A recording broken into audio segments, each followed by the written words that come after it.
ఎడారిలో సెలయేర్లు నవంబర్ 21వ తేదీ. నీ మార్గమును యెహోవాకు అప్పగింపుము.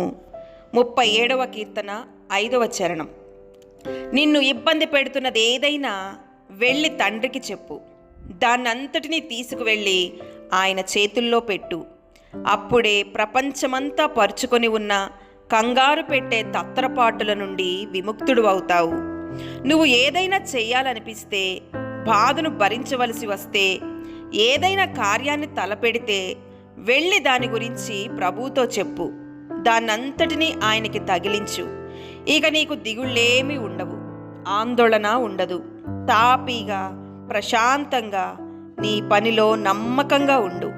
నీ కార్యభారాన్ని ఆయన మీద పడేయి.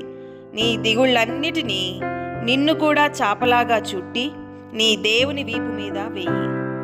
నేడు చుట్టూ నమ్మకమనే కంచె కట్టు.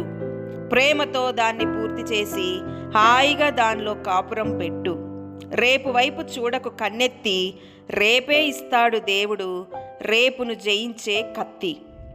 దేవుడు మనం నడిచే దారిని సమ్మతిస్తే దాన్ని ఆయన వశం చేయడం వీలవుతుంది. తన మార్గాన్ని ప్రభువుకి అప్పగించడం విశ్వాసమున్నవాడికే సాధ్యం. మన దారి మంచి దారి కాదని ఏమాత్రం అనుమానం ఉన్నా విశ్వాసం ఆ ఛాయలకే రాదు. ఆయన చేతుల్లో పెట్టడం అన్నది ఒక్కసారి జరిగి చేతులు దులిపేసుకునేది కాదు. ఇది ఎప్పుడూ సాగే తతంగం. ఆయన నడిపింపు ఎంత వింతగా, ఊహించలేనిదిగా కనిపించినప్పటికీ, కొండ అంచుకి ఎంత దగ్గరగా ఆయన నిన్ను తీసుకువెళ్ళినప్పటికీ ఆయన చేతుల్లో నుంచి కళ్ళాన్ని లాగేసుకోకూడదు.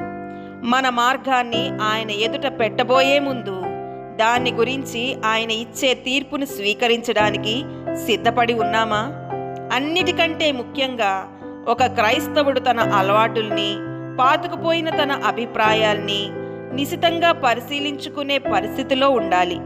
తమ అలవాట్ల గురించి క్రైస్తవులు దేవునికవి అంగీకారమేలే అని ధీమాతో ఉంటారు. కొందరు క్రైస్తవులు ఎందుకంత భయంగా ఉంటారు? సమాధానం స్పష్టం. వాళ్ళు తమ మార్గాన్ని యెహోవాకు అప్పగించలేదు. దాన్ని దేవుని దగ్గరికి తీసుకువెళ్లారు గాని తిరిగి తమతో తెచ్చేసుకున్నారు. దేవుడి మాటలను దీవించునుగాక. ఆమేన్.